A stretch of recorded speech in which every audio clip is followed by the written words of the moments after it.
Chapter 3. Stanley the Kite. Mr. Lambchop had always liked to take the boys out with him on Sunday afternoons to a museum or roller skating in the park, but it was difficult when they were crossing streets or moving about in crowds.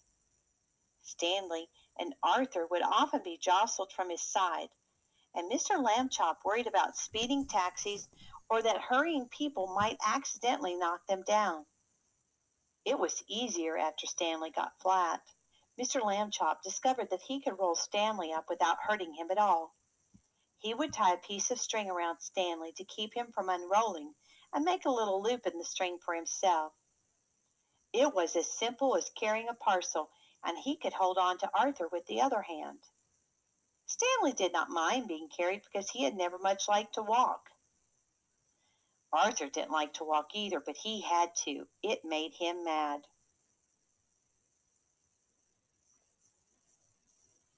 One Sunday afternoon in the street they met Ralph Jones, an old college friend of Mr. Lambchop's. "Well, George, I see you have bought some wallpaper," Mr. Jones said. "Going to decorate your house, I suppose?" "Wallpaper?"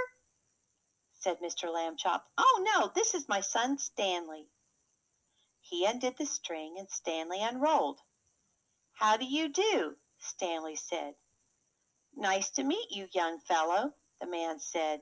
"George," he said to Mr. Lambchop, "that boy is flat."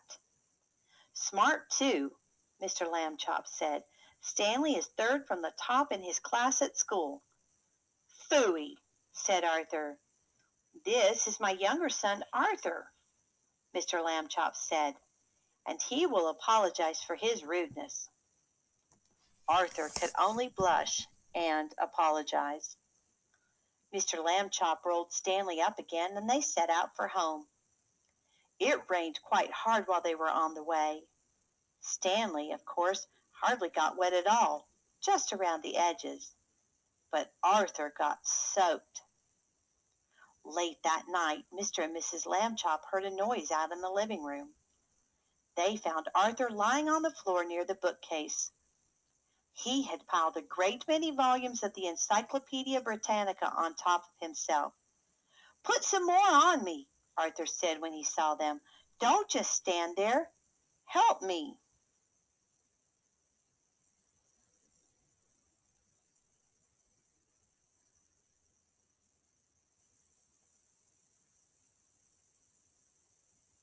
Mr. and Mrs. Lambchop sent him back to bed, but the next morning they spoke to Stanley. "Arthur can't help being jealous," they said. "Be nice to him. You're his big brother after all." The next Sunday, Stanley and Arthur went to the park by themselves. The day was sunny, but windy too, and many older boys were flying beautiful, enormous kites with long tails made in all the colors of the rainbow. Arthur sighed. "Some day," he said, "I will have a big kite, and I will win a kite flying contest and be famous like everyone else. Nobody knows who I am these days."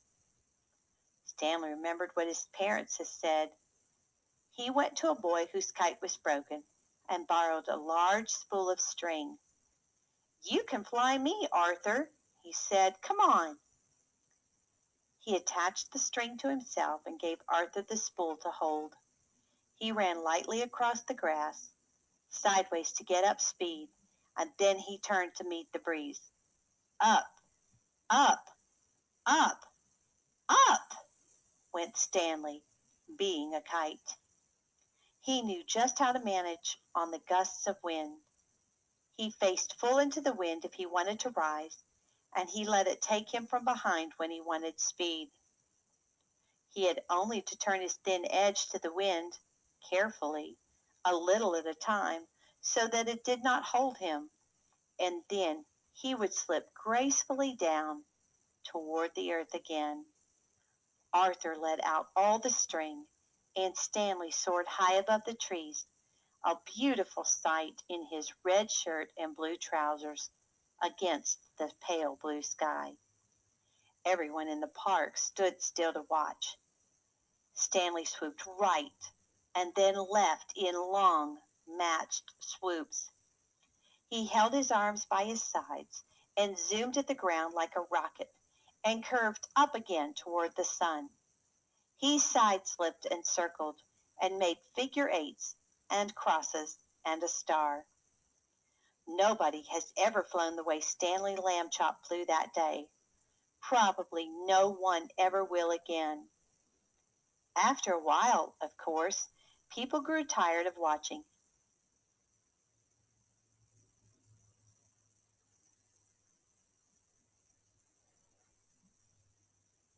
And Arthur got tired of running about with the empty spool. Stanley went right on, though, showing off.